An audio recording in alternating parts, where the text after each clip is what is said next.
Ready Check Radio.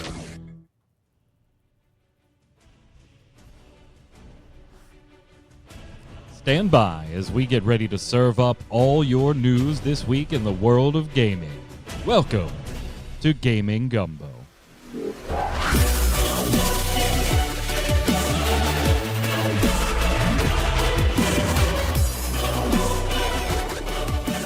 Hello, Internet. It's Thursday. No, it's not. It's Tuesday. 7 p.m. Eastern. Here on Ready Check Radio, that means it's time for Expedition 33, your Clair Obscur show, where we talk about Expedition 33, Clair Obscur, and then a little bit of how the industry can learn about gaming from Expedition 33, Clair Obscur.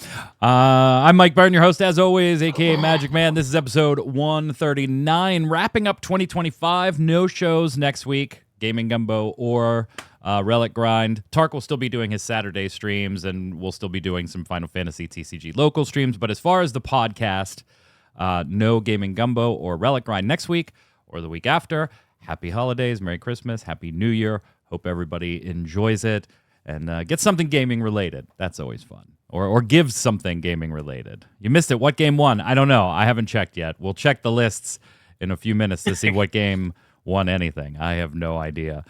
Yeah, I really don't have to do a lot of timestamps for this show this week because it's just, the Game Awards, right?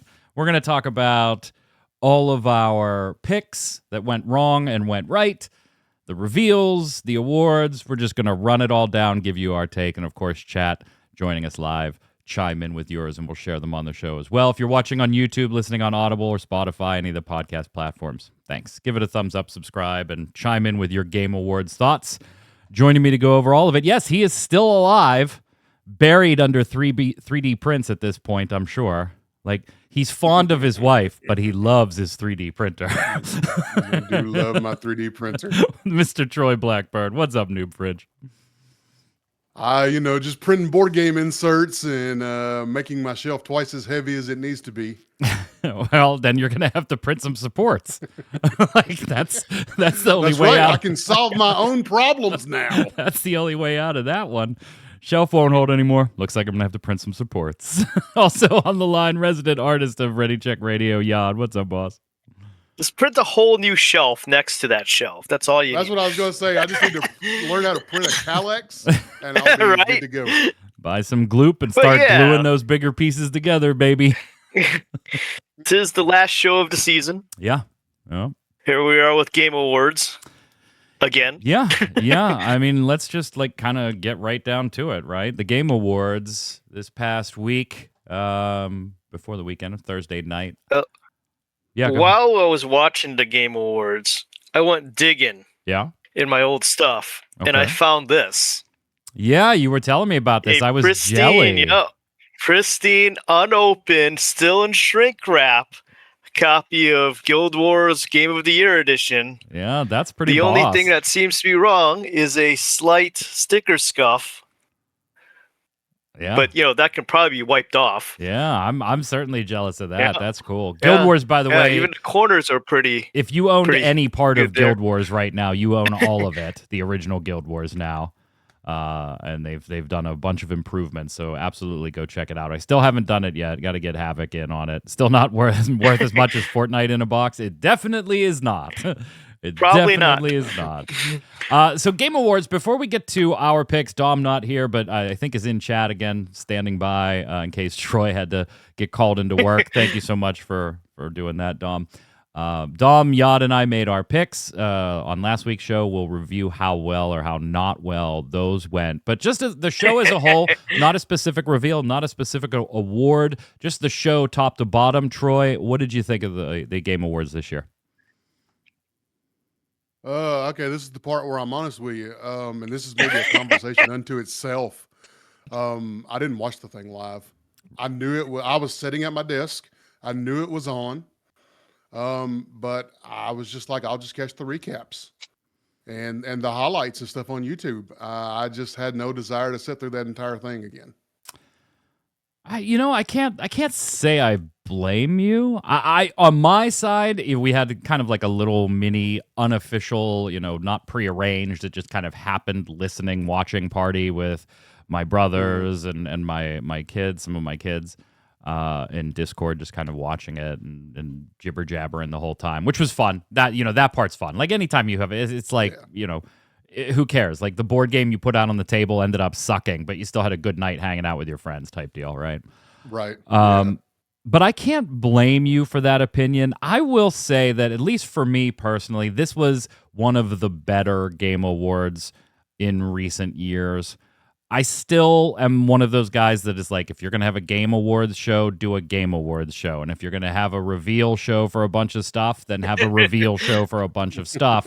Like, you don't go to the Academy Awards to recognize a bunch of things in movies and see new movie trailers for everything that's coming out this next summer. Like that. And the balance still isn't Give quite them there. ideas. I get why they do it, right? It's not self-funded like something like the Academy Awards are. They do have to sell some space and finance the whole thing and all that jazz. Like, I get it. So I don't hold that too much against them, but I still don't think they've quite found the balance for me in awards versus reveals. I'm okay with the reveals having to pay the bills and the little mini commercial breaks having to pay the bills. I get it. But I still feel like a lot of the awards where I would really like to see somebody come up and get an acknowledgement they don't even bring them up. Like, they just say this is who won and they move on. So, but I did enjoy this one, I think, more than I have in previous years. And I think that's because a lot of the goofy shit was taken out. There still was some. There was the Muppets thing, Yad. Like the Muppets musical number with Miss Piggy and Rolf, which, while cute and funny, I still think using the Muppets to make fun of common year-over-year criticisms of your show is a bit like, why don't you do something with the feedback instead of just joining in, making fun of it? But whatever. I thought it was better. I said that to my brothers. Well, I said, this is probably better than it was definitely last year and probably the year before. Yad, what was your take? Much like Troy, I did not watch it live. I waited till you sent the show notes, and I put it on 2x speed and started rummaging through my old games while I was playing. Oh, you probably could have put it on like 5x speed. It's it like wouldn't allow me. 2x was the max. It would allow me, and I did slow it down when a neat trailer or something popped up, but other than that, it was pretty much just in the background, going twice as fast as normal, like sound like chipmunks. But it did seem better than last year's, but it still feels like it could have been an event at an expo. Yeah, like they could tack it onto something else, and it'd be more of a awards show. They can concentrate on the awards show if they just tacked it onto another event.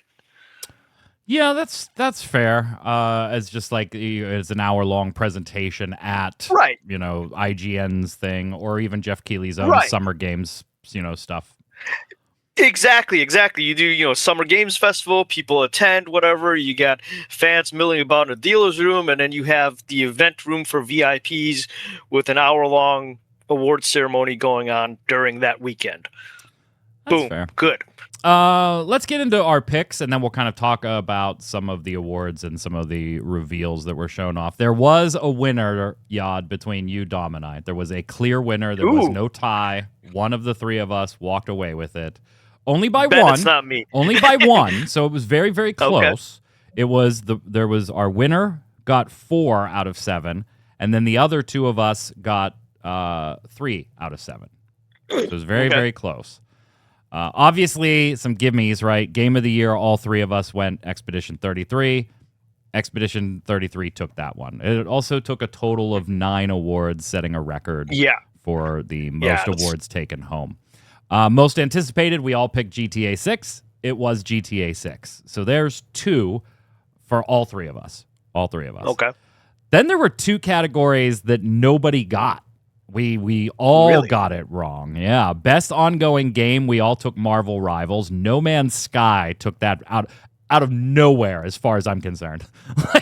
I mean, I can see where it got it. Yeah. Because it has improved over time a lot. Yeah. But I would think, the splash of Marvel Rivals would have given it the edge. But yeah. Community support, you and Dom both took Fortnite. I took No Man's Sky, and it went to Baldur's Gate 3 again. They won that again. Yeah. Again. Now, when we get to narrative, you kind of split away and went Ghosts of Yotai. Dom and I said Expedition 33. It was Expedition 33. Right. However, when it came to game direction, I went Hades 2, kind of hoping that would be the gimme one that they recognized Hades. Dom went Split Fiction. You went Expedition 33, and it was Expedition 33. So all of us are tied at 3. So it came down to best art direction. Do you remember what you picked? Not Expedition 33. It was not Expedition 33, but Expedition 33 did win. Yes. That's what I mean. I didn't pick Expedition 33, so I know I didn't win that one. You are right. You picked Ghost of Yotai, and Expedition 33 won. So you finished with 3 out of 7. Yeah. I, on the other hand, also took Ghosts of Yotai and finished it at 3 out of 7. Dom took Expedition 33 and won with 4 out of 7. So Dom takes it this year with 4 out of 7. But he's not here to give any acceptance speech or anything. So, yeah. Have any of y'all actually you'll played have to Expedition 33? On his behalf. Yeah, exactly. Although, congratulations, the real winner was my brother Havoc, right? Because Hades 2 did end up taking Best Action Game, which... Right. There you go. Have any of y'all actually played Expedition 33, to Cal's asking? Yes, a lot. And I have not beaten it, but I have played it a lot, and I actually just restarted it after the Game Awards to show my brother Havoc the entire opening prologue.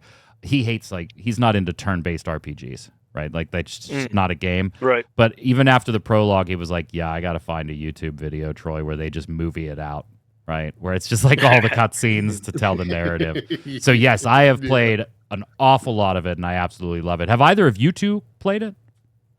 No.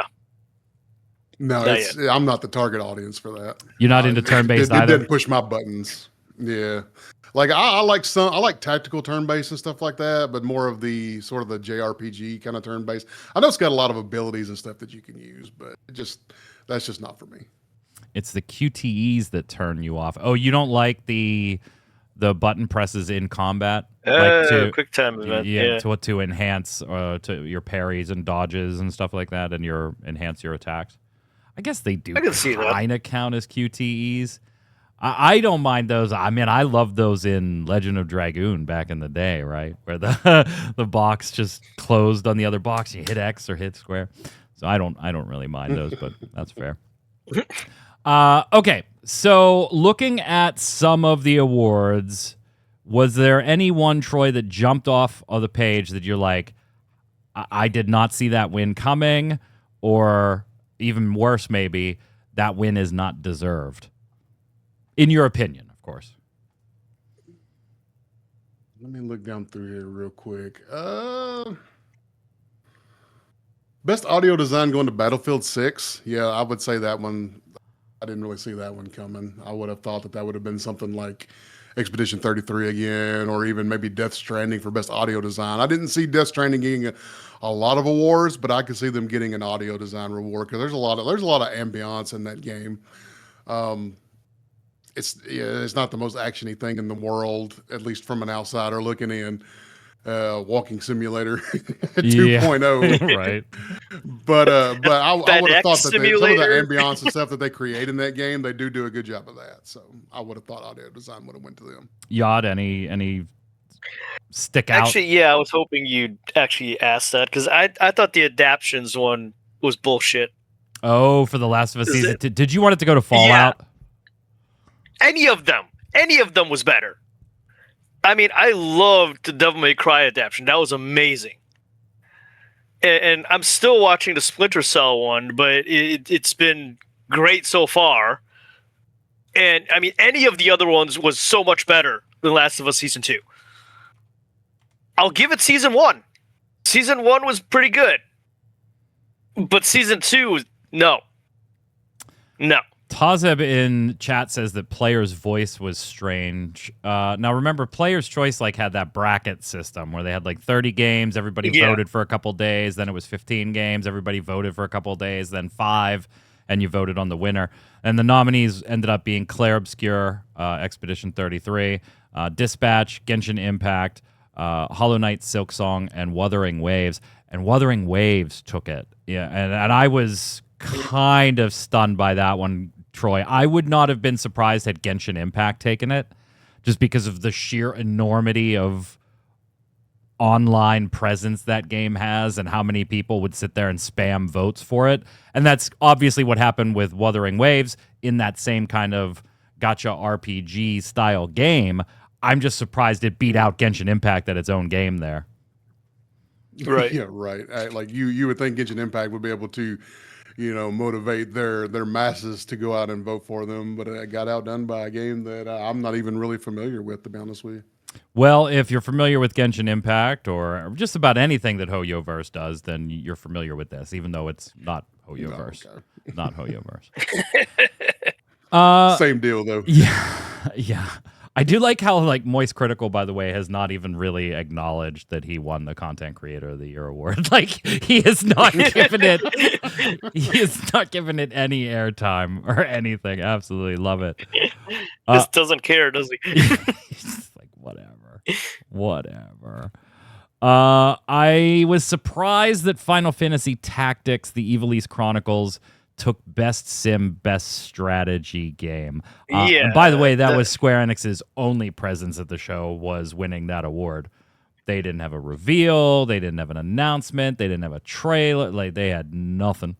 Nothing. Guess they had to give it something. Yeah, I guess so. I was a little surprised by that one. I was surprised by community support going to Baldur's Gate 3 again. That seems kind of weird. Best multiplayer going to Arc Raiders. The only thing that kind of surprised me by that, Troy, is proximity, right? That came out so close to the cutoff point for not being able to be considered for these that I was like, does it have enough time to really win it? But sure enough, it did.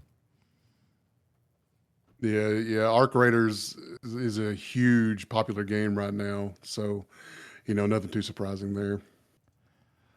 Yeah. I mean, other than that, I expected Claire to do well. It did well. I think the rest of the internet expected it to do well. It did well. It was Claire's year. There are some that are miffed on the internet that it won Best Debut Indie Game. And the whole thing about that, Yod, is starts revolving around how big is a studio allowed to be before it no longer can call itself indie, right? Because we are talking about a smaller team with Expedition 33, but we're not talking about one guy making Fez in his closet with the help of 2 or 3 other people, right? It's not that. So it's it is their debut, but are they indie? It depends on your definition of indie. I don't have a problem with them taking that award, but the internet in some places doesn't like it.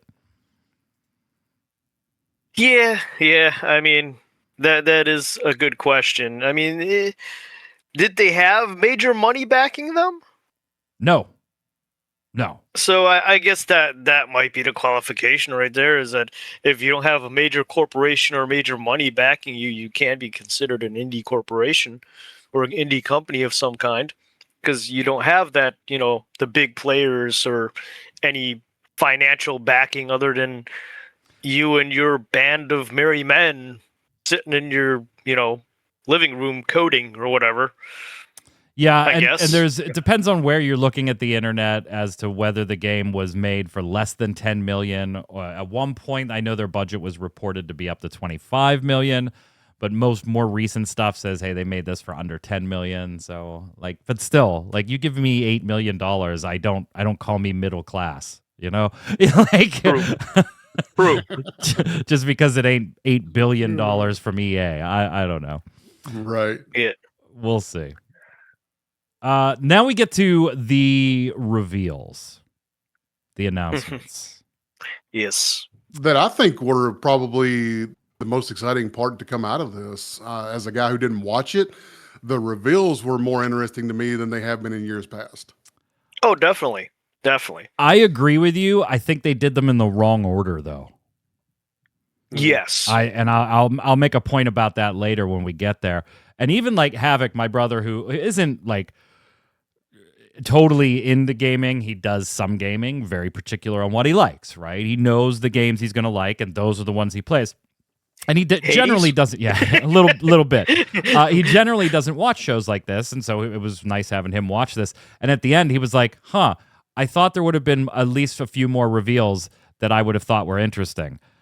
And it was just funny because we just watched this like 2.5 hour show. And I immediately go, well, there were ones that you like. He's like, yeah, but only like one. I thought there would be more.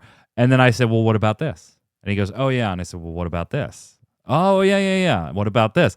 So it was like He did get away with like 4 or 5 games that he was like, oh, that's cool. I'm going to look to see what that's all about when it comes out. But even immediately after the show, couldn't remember them. Like none of them stood out to somebody that isn't like religiously following gaming, to the point that when the show ended, he was like, I got 3 games that I'm going to be watching out for. Right. He wasn't in that spot. He walked away going, And I had to remind him about these other games. And he was like, oh, yeah, I guess there was more that I'm interested in. I just, didn't stick with them. Yeah, too many gotcha games. There were a bunch of gotcha. Yeah, there were a lot of gotcha games. Okay. So Troy and Yod, I'm going to skip a little ahead because I have to ask this one. This has been killing me. Okay. What did you think, Troy, first, of the Divinity trailer? And was it too much for the Game Awards? Oh, Lord. I think there were a couple parts that probably was a little much for the Game Awards. It doesn't offend me, like it doesn't bother me, but if I was putting it in a major public viewing venue like that, I don't know that I would have showed some of what they showed. And it was like the third thing they showed, something like that. It was super early in the show. Golly. Yeah, it was super early in the show. Talk about setting the tone, Jesus. Yeah, I know, right? I know. Yod, what did you think? Yeah, that whole comment you made about like timing things correctly, that should not have been there. Yeah, that was like a Diablo trailer on crack. Yeah, and you either put that in the very front, and then you set the tone for your entire show. Yeah. You only put that front and center if like you're gonna close with a snuff film, like right. That's what I mean. That's what I mean. That's where I was going with it. If you put that up front and center, you set the tone for the entire show. It's gonna be horrific. Yeah. The other option is you put it at the very end and you close it out with that as a here's a sneak preview. We're not condoning this. If you don't like this type of thing, close your eyes, turn it off now, we're done, have a good night, and then you play it. Yeah. But yeah, that thing, like I said, it was like a Diablo trailer on crack. It made The Witcher look tame. Yeah. That little trailer makes The Witcher look tame. Yeah, and I'm going to say that I personally really liked the trailer. And it was good. I like the Divinity series. They've also gone on since the show and said like this is going to be turn-based RPG, single player. They're not using any AI in creation of assets or anything. They did say we do use it behind the scenes for PowerPoint presentational stuff and admin and things like that, but we're not using it as far as creation of the game goes. Okay, great. Yeah, that's all well and good. I love that team. Obviously, Larian and Baldur's Gate 3, phenomenal. And I like a dark and gory horror movie, horror game, RPG. Like, I am all for everything they are producing here, and I'm going to be keeping an eye on it. I love the other Divinity games. I will likely buy this one. Had I been sitting here watching this with my 10-year-old, I would have been pissed. I would have been pissed.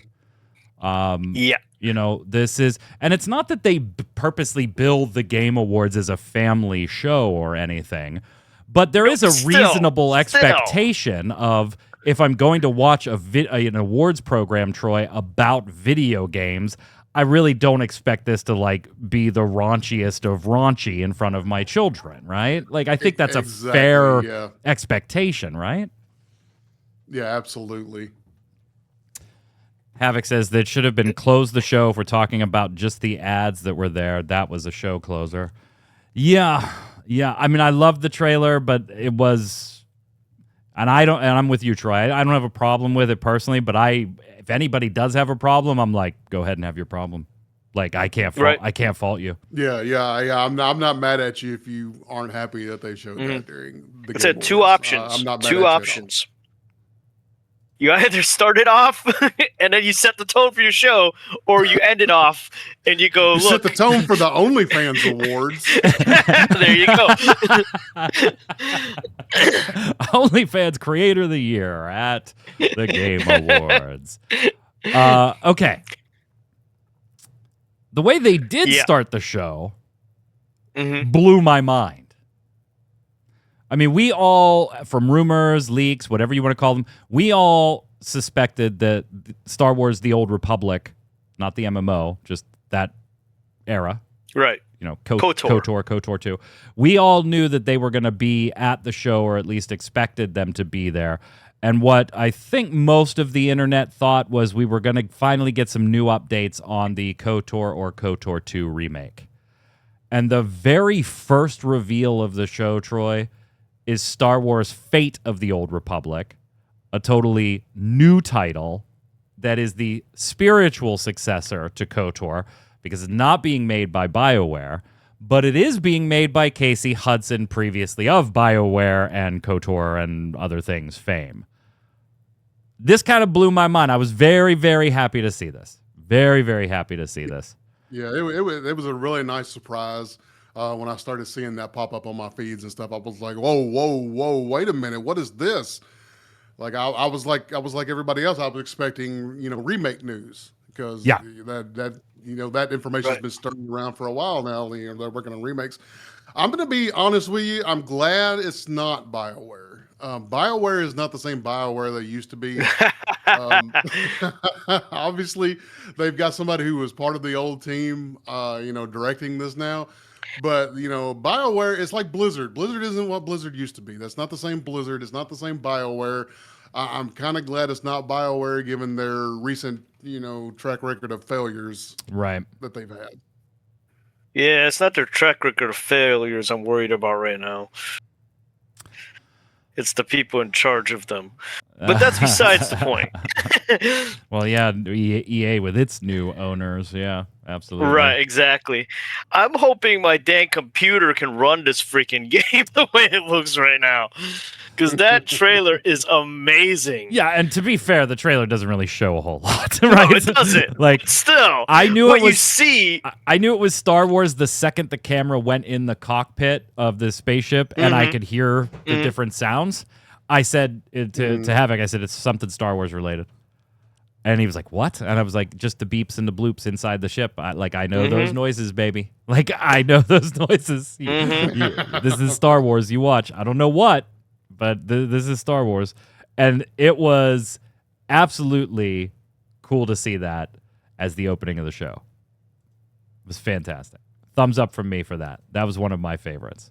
Yad, what's one of your favorites? One of my favorites was actually the what was it called again? Pragmata for PlayStation, I think it was. Yes. Was it PlayStation? Yes. It looks so cool. I mean, the whole setup of it, escaping the moon, you got a little android girl, the fact that she looks, and I don't know if it's because, the CGI level or whatever, but they gave her that uncanny valley feel where you're like, it feels kind of like a real little girl on your back, but she doesn't quite look right. Yeah. And just the whole setup of it is amazing looking. And it comes out in April, so you don't even have to wait that long. Exactly. Yeah, you don't even have to wait Most that everything else is like, a year or two away.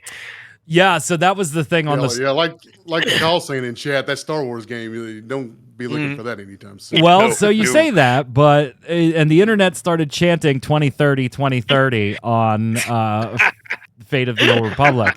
Casey Hudson did come out and say in an interview after the Game Awards, and he said, "Look, we're early in development, but no, this is not going to be a 2030 type title. Look for it sooner than that. I'm not getting any younger." So So you're saying it's going to come out I'm before just- the next Grand Theft Auto? I'm just saying that's what Casey Hudson says.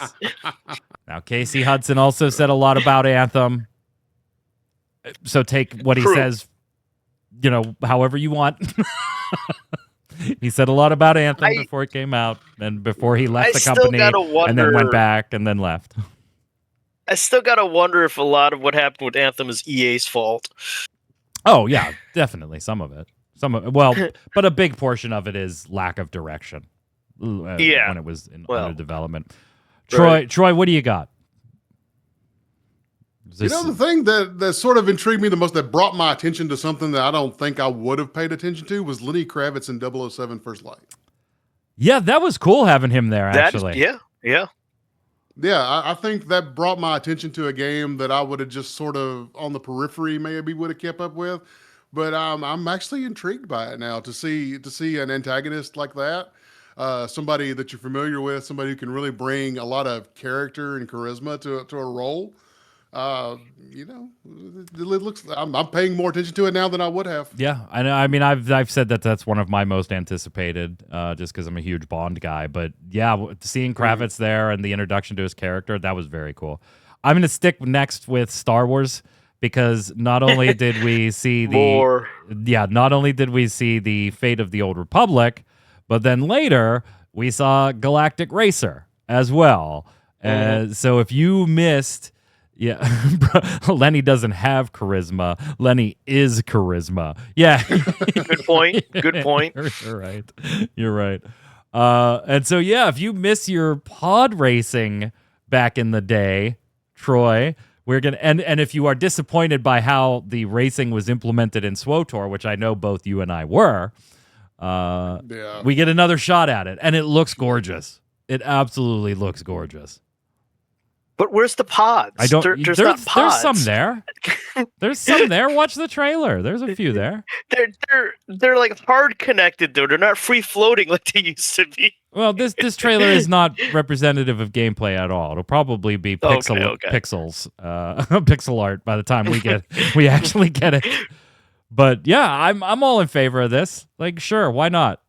This is the type of stuff though that they do with the Star Wars license, and these games, like the pod racing one way back in the day on the PlayStation was really good, but it wasn't like a huge moving seller, and so they're like, oh, see, Star Wars games don't sell.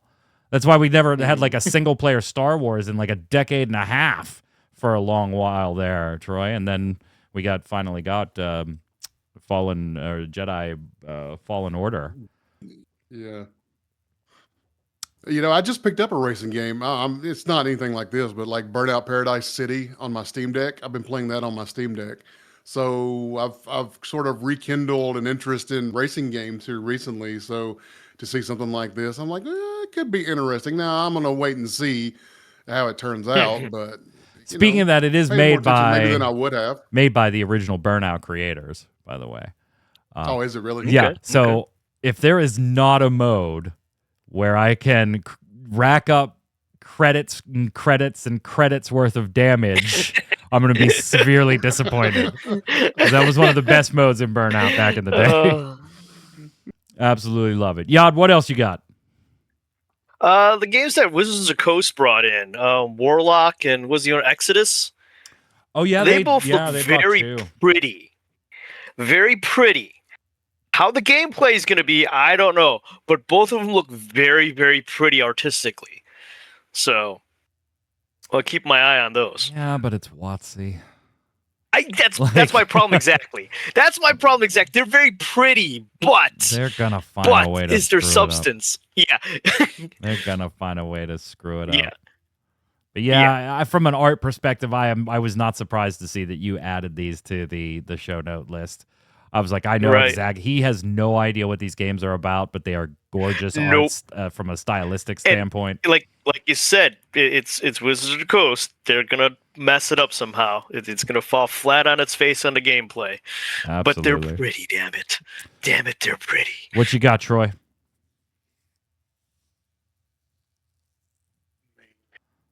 Scrolling down through here, that was about it for me. You know, the 007 game, Divinity, and Star Wars: Fate of the Old Republic. Those were the three. And to me, they were pretty big Yeah. and made me more interested. And part of me wished that I'd kind of watched them live to kind of hear the audience reaction and stuff too. But seeing the trailers just on my own without audience reaction, everybody going crazy for stuff or not going crazy for stuff, I was pretty excited for those three. The next one that I saw that I immediately Havoc gave me shit. He was like, I can hear you typing already. Knowing that I was going to Steam to wish list it, was Control Resonant.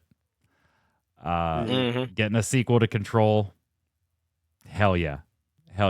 If you haven't played Control, go play it. Even if you're not into shooters, it's fine. It's so good. Such a good game.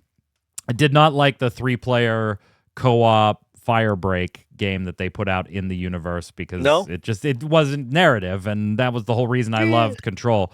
And it looks like they're setting up that we're going to control the brother now, and something's going on with the sister, so we're going to have to go after her. I'm like using very vague language. I don't want to spoil anything for anybody. But that looks very, very cool. We got kind of an Inception vibe going here at the beginning of the trailer that you see in the B-roll. But very happy to finally see this. And also happy that this probably isn't all that far away. We don't have the exact date for it yet, so it is 2026 if you go wish listed on Steam. But I can't imagine that this is like a November release. I think we're going to see it in It looks pretty complete. Yeah, it's looking pretty complete there. Yeah. Owned it for Thank years. you, Baron, for reminding me about Total War Warhammer 40K. I don't know how I forgot about that. Go ahead, Troy. Especially since I've been playing Total War Warhammer 3 on my PC here lately. But yeah, Warhammer Total War 40K, you talking about doing something well outside the norms of what they do.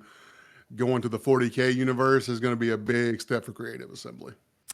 Yeah, that was certainly interesting to see, particularly as have you ever played tabletop Warhammer, Troy? I know you and I are into huge tabletop games, but Warhammer's kind of a different beast.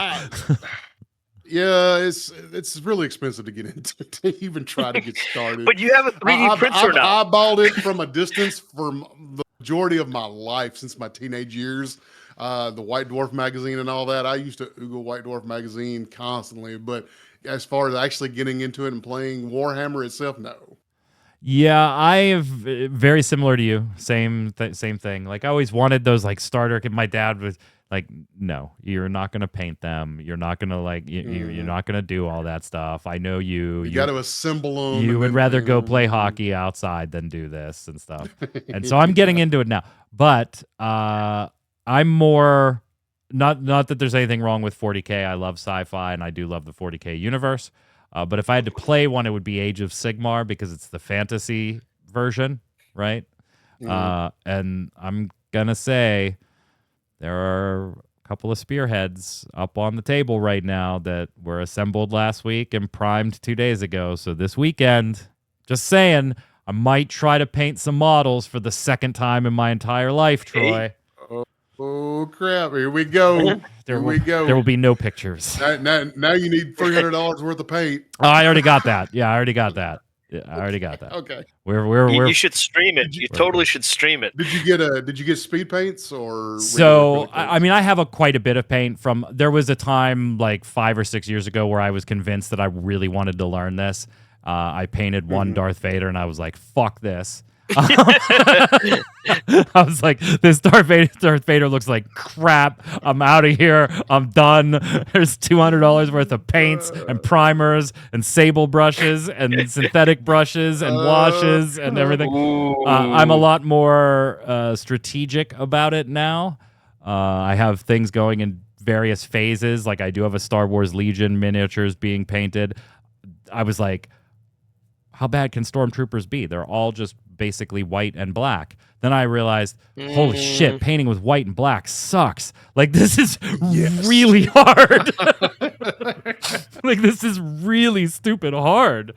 Yeah, Havoc, you could come over tomorrow after work, and I will put you to work putting a couple together, and you can help. Because now, here's the backlist. I have 32 more Stormtroopers and 1 Darth Vader to do for my Legion army. I have and it's just a starter army because I've never played that game either. I have 4, 8, 12. I have 16 characters from Star Wars Shatterpoint and all the terrain from the core set because I've never played it. Are we noticing a pattern here? I have a lot of...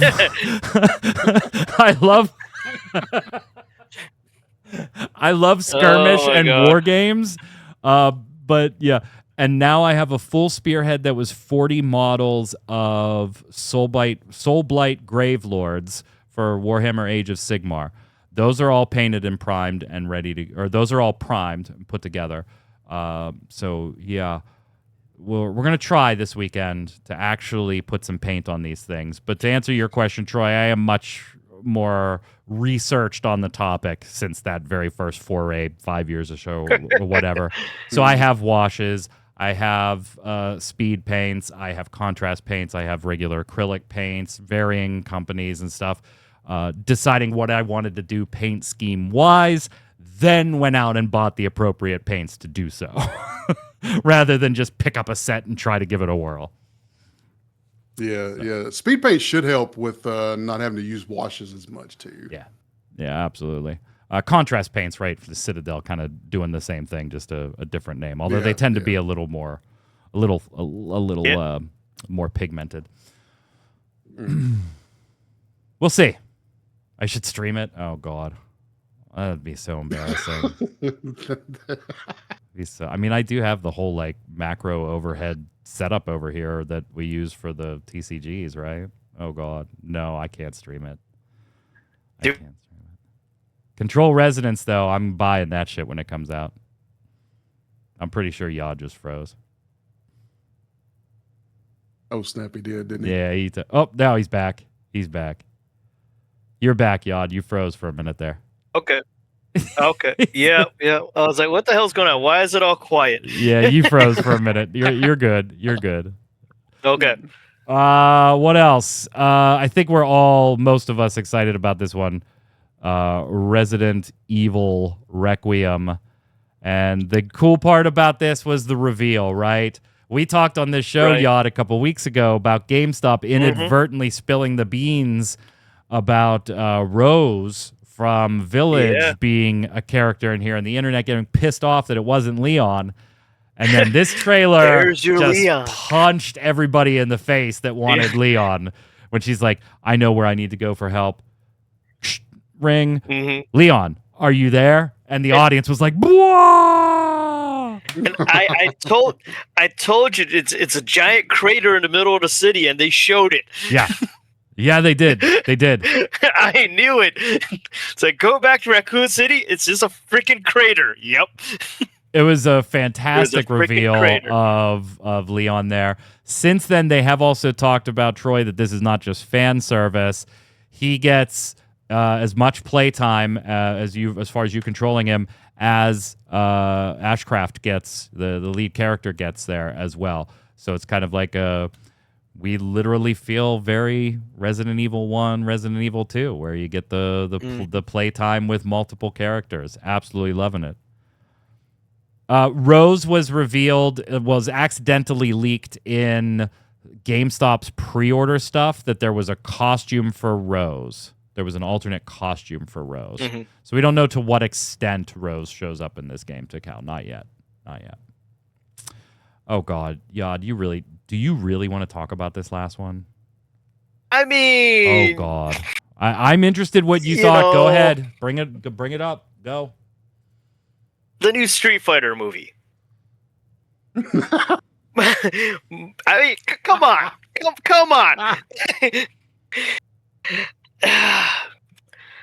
It looks better than the original. That's for sure.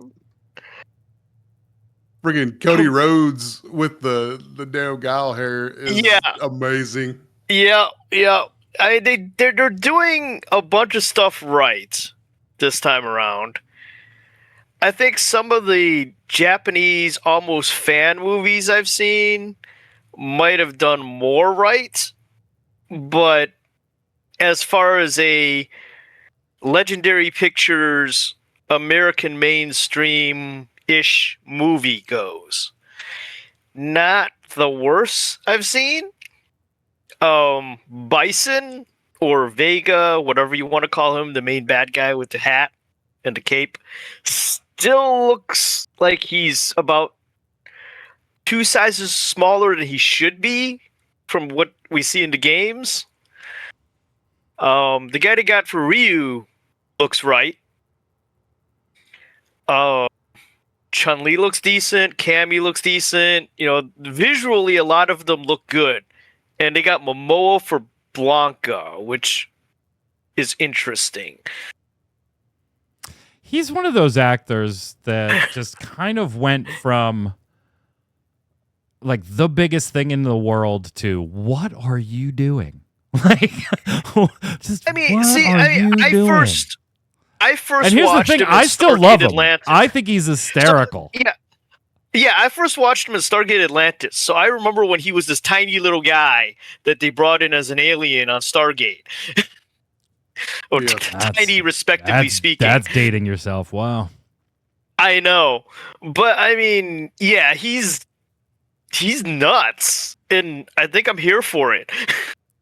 So here's I'll tell you what I'm here for when it comes to him as Lobo. Like I'm really looking forward to that. That's going to be interesting. Yeah, that is. The Supergirl movie is going to be was born fun. to play right there. I've seen people tweeting about that on Twitter. By the way, that they're like, Lobo. Could they have picked somebody that people know more of? And I'm like, no. What? Like, no. Right? Are you kidding me? I never collected comic books, and I know who Lobo is. But that's James Gunn for you, man. Because like most of us in the nerd sphere and the geeky sphere know who Lobo is because he's Lobo. He's fucking Lobo. But a lot of like normal people out there don't know who he is. But once they see him, they might recognize him because it's the visual with the giant hook on a chain, and the cigar. But yeah, so for James Gunn, that he's perfect. Because he's got the geeky recognition, and he's got a personality that's going to attract the normal people. So yeah, Supergirl's going to be fun. Street Fighter. Back to Street Fighter. Yeah, I thought that looked horrid. Like, I honestly thought that trailer looked like garbage. That said, yeah. I have a feeling hardcore Street Fighter fans are going to love that movie. Because I think it's just like they were like, hey, what did the other ones do wrong? Oh yeah, there wasn't street fighting. So let's put a lot of street fighting in ours. Boom. That's all as a kid when Street Fighter the movie came out. That's all I wanted to see. I wanted to go see them fight. That was it. What is this plot? What are hostages? What the fuck's a hostage? I don't know. Right. I'm 9. Like, yeah. Where's Blanca? Right. Like, can I just see a fight? And I think the people our age that were disappointed by that movie, they're going to get that fighting now. And I think the younger audience that is huge into Street Fighter are going to go and see it and love that there's just a ton of fighting. I think they're going to love it. It's kind of cartoony in a live action way. It doesn't seem to be taking itself too seriously. It is kind of being over the top visually and aesthetically. And I think it's going to make a killing as far as the Street Fighter fans. That said, I think if you're looking to like actually go see a movie, you're probably going to want to skip this one. It's just a guess. So the best version of Street Fighter I've seen is the 90s Street Fighter 2 anime movie. Thus far, that's still the best version of, translated from game into some kind of viewable, movie/TV thing, is the Street Fighter 2 anime movie. the visuals are the closest, obviously, because it's anime, it's Japanese made. The story is minimal. There's a lot of fighting. Yeah. There's a little bit of blood. Hey, it's Street Fighter. All in all, Troy, Yeah. I'm sorry. I thought your point was over. That being said, if it's better than the Van Damme movie, I'm good. Like, it can't be worse, right? Can't be worse. Right. I mean, have you seen the new Mortal Kombat movie? But that's just me. Troy, top to bottom, scale of 1 to 10, the awards show as a whole. Oh, by the way, I wanted to make hold on, sorry. I wanted to make a point on how badly I think the ordering of this stuff was done. Okay. Yes. So they opened the show with Fate of the Old Republic. Mm-hmm. I want you. Hold on. I want you to tell me what the last big reveal of the Game Awards was, Troy. And if you can't, that's fine. I was going to say, I don't know. I didn't watch it. So Yod, what was it? Chat, feel free. Don't Google it. I want you to just, off the top of your head, what was the last reveal at the Game Awards, Yod? Like, if the show closing reveal. I don't remember that. I don't remember the show closing reveal. Thinking back on it, unless I go through the show notes, the last thing I remember on it was Divinity. And that was like third or fourth at the beginning of the show. Yeah. Exactly. That's here's some of the things that chat is saying. Tazib says, all I remember is guns and horses or something. Takal says, that thing with that statue. Do you remember Guns now? and Horses. I remember Guns and Horses. God,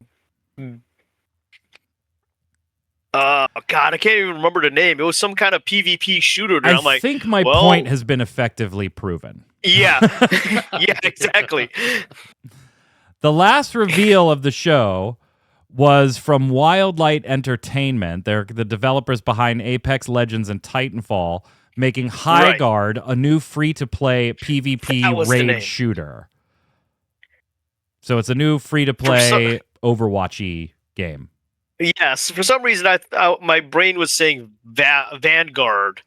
I literally, when they showed that trailer, I said, this guarantees that after the last award, there's going to be one more thing before they cut the credits, and there wasn't. Yep. The ordering was that should have been Divinity. Really bad. That should have been Divinity. Anyway, now Troy, 1 to 10. Go ahead. The awards, there weren't games that I was really had my heart set on this year as far as the award side of it. I think the reveal side of it were more than usual that I like. So I'm going to give it a 6.5. All right. Yod? Straight 5. Straight 5. Wow, you guys are harsh. It wasn't terrible, but like Troy said, some of the reveals were good. I think I have to give it like a 7.5. Maybe even encroaching on an 8. It's been better. I thought it was better than it has been in previous years. I loved a lot of reveals, which is unusual for me. I don't normally walk out of the show with 7 games that I'm going to be following. I think they drastically put things in the wrong order presentationally. I can't, cripple them on the rating for too much of that. Miss Piggy and Ralph and Rolf, yeah, I do love the Muppets, although it's not going to beat Statler and Waldorf last year for me. So I'm going to give it like a 7.5, encroaching on an 8.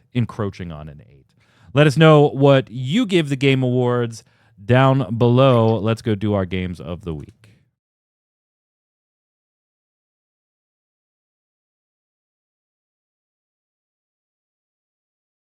Because the way we end every episode of Gaming Gumbo here is where all 3 of us are going to give you a game. Could be a video game, board game, card game, mobile game, something we've played in the past or playing now or haven't played at all but think you should check out.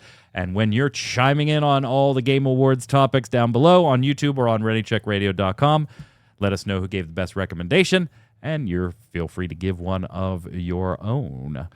Yod, let's start with you. What do you got? So, because it won so many awards and I keep meaning to check it out, I say Expedition 33. That makes sense. I could see you kind of diving into it now. I mean, I've already played it, but I think I'm going to go with something with a little narrative flavor to it. I've been in like a real story mode when it comes to MMOs and RPGs and everything. I love a good story, particularly one geared towards an older audience. So I'm going to recommend Expedition 33 Clair Obscur. Go ahead, Troy. I've been surprised by a game that I just discovered this week called Songs of Conquest. It is a 4X game with tactical turn-based combat. When you get into it's not the exact same, but the easiest way to explain to you is Heroes of Might and Magic, right? So you're exploring the map, you're doing different narrative things, and you get into combat, and you've got the actual tactical where you're moving around the map a little bit and doing that. It's pixel art. It's adorable. I love it. There you go. Let us know who gave the best recommendation, Troy. You didn't check your Discord messages. Uh-oh. Check the message I sent you at the end yesterday, the most recent message.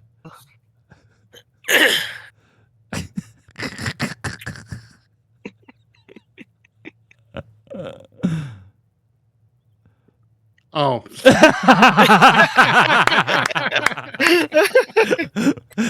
I had this bit set up with Dom and I thought Troy and Yod, where all three of us were going to recommend Expedition 33 with no reaction to the other two also recommending Expedition 33. And Dom was in, Yod was in. I sent it to Troy. I'm like, yeah, he'll see it, no problem. Then he starts talking about some other recommendation, and I'm like, what happened here? Damn it, you killed the bit. That's going to do it for us here tonight. And for 2025. God forbid I'll make a real recommendation for Game of the Year. And that's going to do it for 2025 as well. I hope everybody, you have a happy holiday, Merry Christmas, Happy New Year, whatever you're celebrating, or if you're not celebrating at all, that's fine too. Enjoy some time alone or with friends and family, whatever makes you feel good. We'll be back in January with all of the new shows, but make sure you're following us on Twitch and Twitter and all that stuff because we will still have the streams going. Until next time, Yod, where can everybody find you? Yod Artworks on the social medias except for Twitter, and back here next year for Gaming Gumbo. Troy. You can find me at work. Dial 911. That's my number. I'm Mike Byrne. You can follow me right there at Magic Man 1, but more importantly, follow at RC Radio, and you'll know every time we're going live with the streams through the holidays and when the podcasts return next year. See you next year. Stay safe. We'll see you on the servers.